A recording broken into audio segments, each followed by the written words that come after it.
Hi అండి, ఎలా ఉన్నారు? ఈరోజు నేను చిక్కుడుకాయ కర్రీ అయితే గ్రేవీగా చేస్తున్నాను.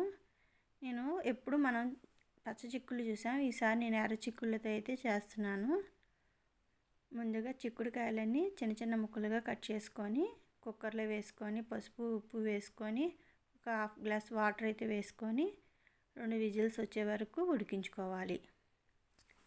నేను 4 టమాటా పెద్ద ఉల్లిపాయ పచ్చిమిర్చి కట్ చేసి పెట్టుకున్నాను.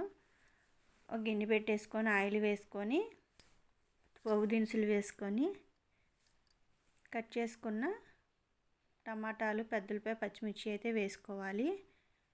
కొంచెం పసుపు ఉప్పు వేసుకొని ఒకసారి కలిదిప్పేసుకొని మూత పెట్టుకోవాలి.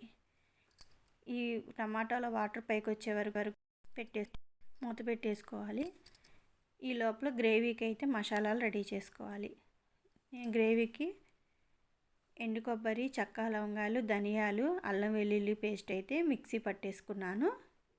ఇప్పుడు ఆ టమాటా మగ్గిన తర్వాత ఈ గ్రేవీ అంతా వేసుకోవాలి.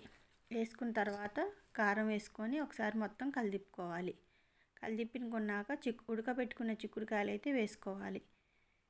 వేసుకొని మొత్తం ఒకసారి కలిదిప్పేసుకొని ఇప్పుడు ఆల్రెడీ మనం చిక్కుడుకాయలు ఉప్పు వేసుకున్నాము, టమాటాలు ఉప్పు వేసాం కాబట్టి సరిపోతుంది.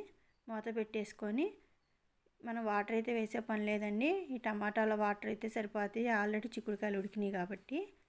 కొంచెం కొత్తిమీర వేసుకొని దించేసుకోవటమే.